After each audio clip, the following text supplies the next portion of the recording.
अमेरिकी space agency NASA के चांद से जुड़े दूसरे मिशन आर्टेमिस 1 की लॉन्चिंग फ्यूल लीक की वजह से रुक गई। माना जा रहा है कि अब यह मिशन कुछ समय के लिए टल गया।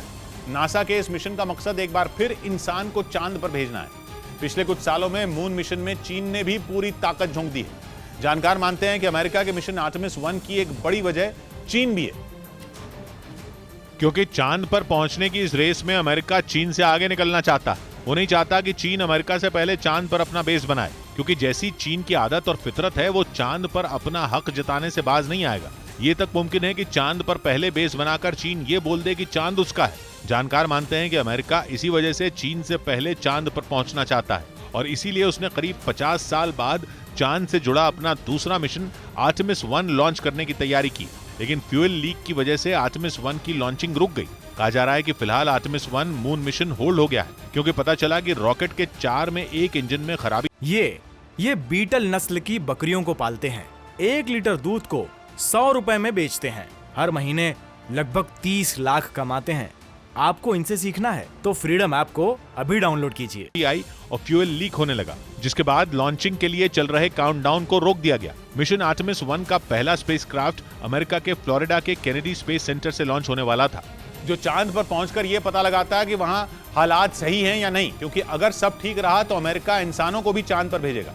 लेकिन इससे पहले नासा कई तरह के प्रयोग करेगा, जिसके लिए मिशन आर्टेमिस 1 के तहत 322 फीट लंबा और 2600 टन वजन वाला स्पेस लॉन्च सिस्टम और ओरियन क्रू कैप्सूल चंद्रमा पर पहुंचेंगे।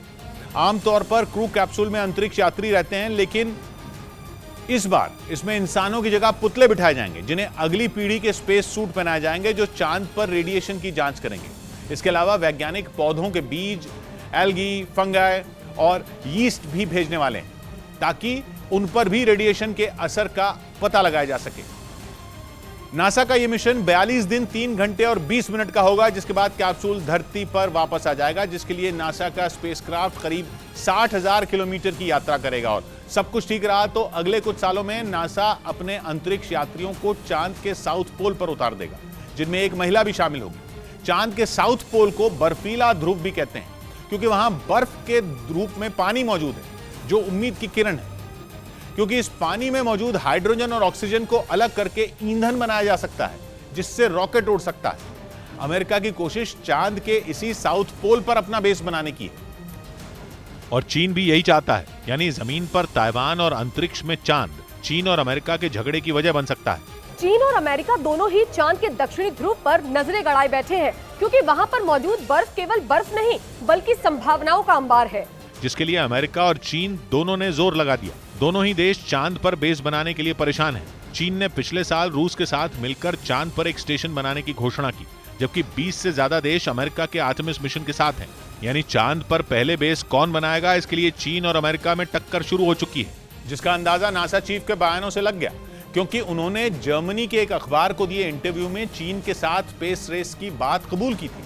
अमेरिका ने 1972 में अपना पहला मून मिशन लॉन्च किया था, और तब नील आर्मस्ट्रांग ने अमेरिका का झंडा और अपने पैरों की छाप छोड़कर इस रेस में अमेरिका को तब के सोवियत संघ के खिलाफ जीत दिलाई थी। लेकिन 50 साल बाद उसका प्रतिद्वंदी या यूं कहें कि दुश्मन बदल चुका है। अब की बार अमेरिका की स्पेस रेस चीन के साथ है, जो चांद पर पहुंचने के लिए 3 रोबोटिक मिशन लॉन्च कर चुका है। लेकिन अमेरिका किसी भी कीमत पर इस रेस को हारना नहीं चाहता, क्योंकि नासा चीफ को चीन की नीयत पर शक है।